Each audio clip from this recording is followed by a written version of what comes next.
くり解説。心理学が解明。幸せを感じる人の特徴ランキングトップ10。ねえマリサ、どうすれば人ってもっと幸せになれるの？いい質問だな。実は心理学の研究では、幸せを感じる人には共通する特徴があるってわかってるんだぜ。そうなの？幸せって運とか環境によるものじゃないの？それもあるが、一番大事なのは自分の考え方なんだぜ。どんなにお金があっても、心が満たされてなきゃ幸せとは言えないし、逆にお金がなくても幸福度が高い人もいる。なるほど。じゃあ、具体的にどんな人が幸せを感じやすいの？よし、今回はそれをランキング形式で紹介していくぜ。題して、心理学が解明、幸せを感じる人の特徴ランキングトップ10だ。楽しみ。もしかして、私もすでに幸せな人の特徴を持ってるかも？さて、どうかな？チェックしながら聞いてみてくれよ。第10位。感謝の気持ちを持っている。さて、いよいよランキングの発表だね。第10位は何？第10位は、感謝の気持ちを持っているだぜ。感謝か。まあ、大事なのはわかるけど、それで幸せになれるの？もちろんだぜ。心理学者のエモンズとマカローの研究によると、日常的に感謝を感じる人は、そうでない人よりも幸福度が高く、ストレスが低いことがわかっているんだ。でも具体的にどんな風に感謝するといいの？例えば、毎日感謝日記をつけるって方法があるぜ。1日3つ、その日に感謝したことを書き出すだけで、幸福度が上がるって研究結果もあるんだ。そんなことで変わるの？でも確かに、日常って嫌なことにばかり目がいっちゃうし、感謝する習慣をつけるのはいいかもね。そうそう。あと、感謝を言葉にするのも効果的だぜ。友達や家族にありがとうって伝えるだけで、自分も相手も気分が良くなるんだ。でも照れくさいなぁ。そんなに簡単に言えないよ。最初はそうかもしれないが、意識的にやっていけばなれるぜ。しかも、感謝の気持ちを持つことで、人間関係も良くなるし、ポジティブな思考が強くなるんだぜ。なるほど。じゃあ、試しに今日から感謝日記つけてみようかな。いい心がけだな。小さなことでも感謝する習慣をつけることで、人生の見え方がガラッと変わるんだぜ。第9位。ポジティブな人間関係を築いている。次のランキング、気になるなぁ。第9位は何？第9位は、ポジティブな人間関係を築いているだぜ。でも、人間関係って結構難しくない？良い関係を作ろうと思っても、うまくいかないこともあるし。確かにな。でも、幸せな人って共通して良い人間関係を大事にしてるんだぜ。心理学者のバウマイスターの研究によると、人とのつながりが深いほど、幸福度が高くなるってことがわかってるんだ。確かに、一人でいるよりも気の合う人といる方が楽しいし、安心感もあるかも。そうそう。特に、大事なのはポジティブな人間関係だ。つまり、お互いを支え合ったり、励まし合ったりできる関係を築くことが大事なんだぜ。でも、どうすればそんな関係を作れるの？ポイントは3つあるぜ。1つ目は、相手の話をしっかり聞くこと。会話って、自分が話すことに集中しがちだけど、相手の話をよく聞くことで信頼関係が深まるんだ。なるほど。確かに、ちゃんと話を聞いてくれる人って安心できるよね。2つ目は、感謝を伝えること。さっきの感謝の話にもつながるけど、相手にありがとうって伝えることで、関係がより良くなるんだ。そっか、普段は照れくさいけど、大事なことだね。3つ目は、ネガティブな人とは距離を取ることだな。どうしても愚痴ばかり言う人とか、悪口を言う人とは付き合わなきゃいけない場面もあるけど、できるだけ距離を取るのが大事だぜ。なるほど。確かに、ネガティブな人といると、こっちまで気分が落ちちゃうもんね。そういうことだ。ポジティブな人間関係を築くことで、人生はもっと楽しくなるぜ。第8位。適度な運動を習慣にしている。さて、第8位は何かな？第8位は、適度な運動を習慣にしているだぜ。運動？幸せと関係あるの？めちゃくちゃ関係あるぜ。実は、運動することで脳内にエンドルフィンやセロトニンっていう幸せホルモンが分泌されるんだ。だから、運動すると気分が良くなって、幸福感が高まるってわけだ。でも運動って、疲れるし、面倒くさくない？それがな、意外とそんなに激しい運動をしなくてもいいんだぜ。例えば、軽いジョギングやウォーキングでも十分効果があるんだ。歩くだけでもいいの？そうそう。1日30分くらいのウォーキングを習慣にするだけで、ストレスが減ったり、集中力が上がったりするんだ。運動不足の人ほど、幸福度が低いってデータもあるぜ。それならやってみようかな。でも、どうして運動するとそんなに気分が良くなるの？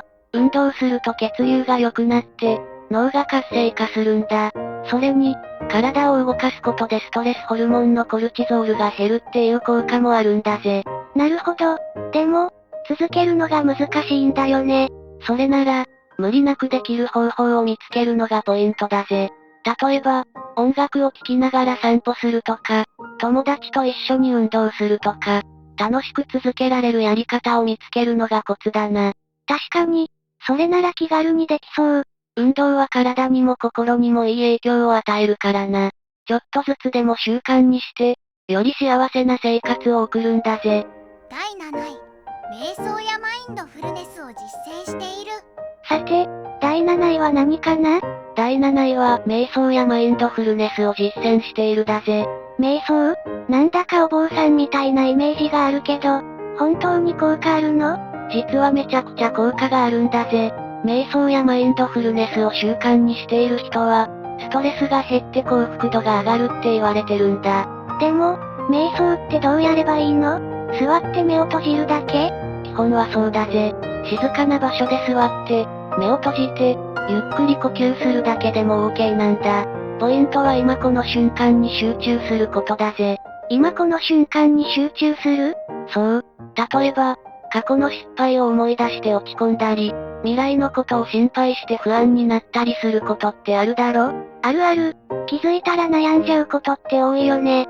でも、瞑想やマインドフルネスをすると、そういうネガティブな考えから離れて、今に意識を向けられるようになるんだぜ。それが心の安定や幸福感につながるんだ。なるほど。でも、じっとしてるのが苦手な人には難しくない？それなら、歩く瞑想や食べる瞑想を試してみるのもありだぜ。歩く瞑想は、一歩一歩に意識を向けてゆっくり歩くこと。食べる瞑想は、食事に集中して、一口ごとに味や食感をじっくり感じるんだ。そういうやり方もあるんだね。確かに、それなら私でもできそう。瞑想を毎日5から10分でもやるだけで、ストレスが減って集中力も上がるんだぜ。だから、ぜひ試してみるといいぜ。じゃあ、寝る前にちょっとだけ瞑想してみようかな。リラックスして眠れそうだし。それはいい考えだな。瞑想やマインドフルネスを習慣にして、もっと穏やかで幸せな日々を過ごそうぜ。第6位、社会貢献をしている。さあ、次は第6位。何がランクインしてるの？第6位は、社会貢献をしているだぜ。社会貢献って、ボランティアとか寄付とか？そうそう。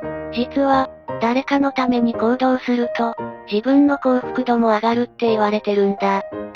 自分のためじゃなくて、人のための行動なのに？その通り。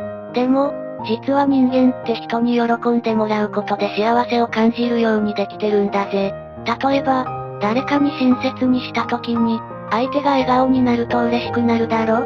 ああ、確かに、ちょっとしたことでありがとうって言われると、なんだか気分がいいよね。それが社会貢献の本質だぜ。大きなことじゃなくてもいいんだ。例えば、道に落ちてるゴミを拾うとか、困ってる人を助けるとか、それだけでも十分社会に貢献してることになるんだぜ。でも、そんなことで本当に幸福度が上がるの？もちろんだぜ。社会貢献をすると、脳内でオキシトシンっていうホルモンが分泌されるんだ。これが愛情ホルモンとか絆ホルモンって呼ばれてて、人と繋がることで安心感や幸福感を感じられるようになるんだ。なるほど。じゃあ、私も何か社会に貢献できることをやってみようかな。いい心がけだな。でも無理に大きなことをしようとしなくていいんだぜ。身近な人に優しくすることも、立派な社会貢献だからな。例えば、家族の手伝いをするとか？そうそう、家族の負担を減らすことだって、すごく大事な社会貢献の一つだぜ。じゃあ、まずは家の掃除を手伝ってみようかな。それは素晴らしいぜ。社会貢献をすると、自分も周りも幸せになれるから、ぜひ習慣にしていこうぜ。第5位、お金の使い方がうまい。さて、ランキングも折り返し、第5位は何？第5位は、お金の使い方がうまいだぜ。お金をたくさん持ってるんじゃなくて、使い方？そうだぜ。実は、お金の多さよりもどう使うかが幸福度に大きく影響するんだ。でも、どう使えばいいの？まず、物より経験に使うことが大事だな。例えば、高級ブランドのバッグを買うより、旅行やコンサートに行った方が、長く満足感が続くって言われてるんだ。確かに、旅行の思い出って何年経っても残るし、楽しい気持ちになるよね。そうなんだぜ。それに、人とのつながりを深めるために使うのも効果的だぜ。友達と一緒にご飯を食べたり、家族と過ごす時間を作るためにお金を使うと、幸福度が上がるんだ。なるほどね。でも、つい衝動買いしちゃったり、お金を無駄遣いしちゃうこともあるよね。そういう時は、お金の使い方にルールを作るといいぜ。例えば、給料の 10% は自己投資に使うとか、欲しいものがあったら1週間待って、本当に必要か考えてみるとか。それなら、無駄遣いも減らせそう。あと、誰かのためにお金を使うのも幸福度を上げるポイントだぜ。募金とかプレゼントをすることで、人間は自分が社会に貢献しているって感じて、幸せを感じやすくなるんだ。確かに、プレゼントを渡して相手が喜んでくれると、こっちまで嬉しくなるよね。そういうことだぜ。だから、お金はただ貯めるだけじゃなくて、自分や周りを幸せにする使い方を意識するのが大事なんだ。よし、これからは経験や人とのつながりにお金を使うように意識してみる。いい心がけだな。お金の使い方を工夫することで、もっと豊かで幸せな人生を送れるぜ。第4位、過去を引きずらず、今を楽しむ。いよいよ第4位、何がランクインしてるの？第4位は、過去を引きずらず、今を楽しむだぜ。でも、過去って気になっちゃうよね。失敗したこととか、嫌な思い出とか、つい思い出して落ち込んじゃうことがあるし。それ、誰でもあるぜ。でもな、幸せを感じる人って、過去より今に集中することができるんだ。でも、過去のことを忘れるなんて簡単にできるの？完全に忘れるのは難しいかもしれないけど、視点を変えることはできるぜ。例えば、過去の失敗を成長のチャンスとして考えてみるとか。成長のチャンス？そう。例えば、何かに失敗したとしても、その経験があったから今の自分があるって考えれば、意味のあることに変わるんだ。なるほど。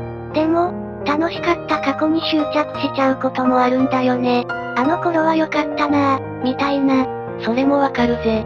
でも、今を楽しむことができれば、過去にこだわる必要はなくなるんだ。今の瞬間を大切にして、新しい楽しい思い出を作っていけばいいんだぜ。確かに、過去のことばかり考えてると、今を楽しめなくなっちゃうかも。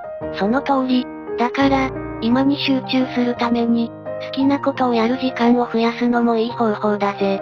趣味を楽しんだり、新しいことに挑戦したりするのも効果的だな。じゃあ、何か新しいことを始めてみようかな。それがいいぜ。過去にとらわれるより、今、この瞬間をどう楽しむかを考えるのが、幸せになる秘訣だぜ。第3位、目標を持ち、それに向かって行動している。いよいよトップ3、第3位は何かな？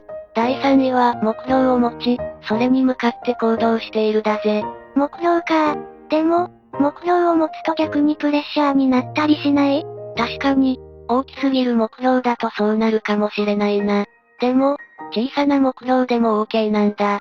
何かやりたいことやなりたい自分があると、それに向かって進むことで充実感が生まれるんだぜ。確かに、何も目標がないと、毎日ダラダラしちゃいそう。そういうこと。人間って、成長しているって実感できると、幸福度が上がるんだぜ。だから、どんな小さなことでも、目標を持つと人生がもっと楽しくなるんだ。でも、目標を立てても、なかなか続かないことが多いんだよね。それなら、まずは達成しやすい目標から始めるのがポイントだぜ。例えば、毎日10分読書するとか、1週間に1回運動するとか、小さな習慣から積み上げていくんだ。なるほど。最初から大きな目標にしなくていいんだね。そういうことだぜ。あと、目標を達成するには、具体的にするのも大事だ。例えば、痩せたいじゃなくて、1ヶ月で 2kg 減らすために、毎日30分歩くって決めると行動しやすくなるぜ。確かに、具体的な目標なら、何をすればいいのかわかりやすいね。それに、進捗を記録するのもおすすめだな。日記やアプリを使って、自分の成長を可視化すると、モチベーションが続きやすいんだぜ。そっか、目に見えるとやる気も出そう。そうそう、目標に向かって行動すると、自分に自信がつくし、達成した時の達成感が幸福につながるんだぜ。よし、私も何か目標を決めてみようかな。いいな、小さなことからで OK だから、少しずつ挑戦していこうぜ。第2、自分を大切にしている。いよいよ第2位、何がランクインしてるの？第2位は自分を大切にしているだぜ。でも、自分を大切にするってどういうこと？簡単に言うと、自分を否定せず、しっかりケアしてあげるってことだな。自分の気持ちや体調をちゃんと気にかけることが、幸せにつながるんだぜ。でも、つい無理しちゃったり、自分を責めちゃったりすることってあるよね。それが問題なんだ。幸せな人は、自分を責めすぎないし、頑張りすぎないことを大事にしてるんだぜ。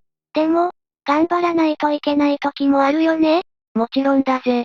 でも、大事なのは無理しすぎないことだ。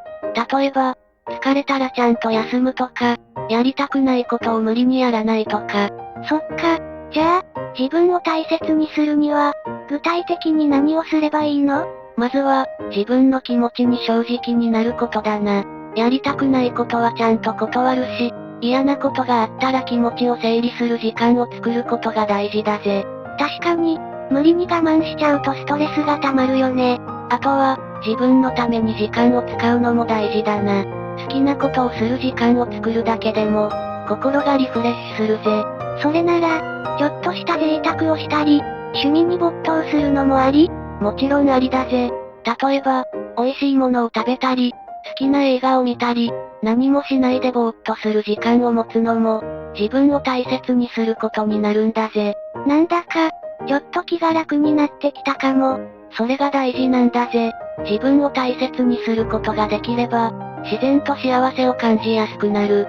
だから、無理せず、もっと自分をいたわってあげるんだぜ。よし、これからは自分に優しくしてあげることも意識してみる。いいな、自分を大切にできる人こそ、他の人にも優しくできるんだからな。第1、他人と比べない。ついに第1位、幸せな人が持っている一番の特徴って何？第1位は他人と比べないだぜ。でも、他人と比べるのって普通じゃない？成績とか仕事とか、どうしても周りと比べちゃうよ。それが問題なんだ。他人と比べることで、自分に自信をなくしたり、焦ったりすることが多いだろ？確かに、SNS とか見てるとあの人すごいなって落ち込んじゃうことあるかも。それなんだぜ。幸せな人は、自分の人生を他人の物差しで測らないんだ。大事なのは、昨日の自分と比べることなんだぜ。昨日の自分と？そう、昨日よりちょっとでも成長してたら、それで十分なんだぜ。人には人のペースがあるし、それぞれの人生を楽しめばいいんだ。でも、周りがどんどん成功してるのを見ると、どうしても気になっちゃうよね。その気持ちはわかるぜ。でも、成功してるように見えても、その人にだって悩みはあるし、苦労してることだってあるんだ。見えてるのはほんの一部なんだぜ。そう考えると、比べても意味ないのかも。そういうことだ。大事なのは、自分が楽しいと思えることを見つけて、それに集中することだぜ。じゃあ、まずは他人と比べるのをやめるって決めるだけでもいい？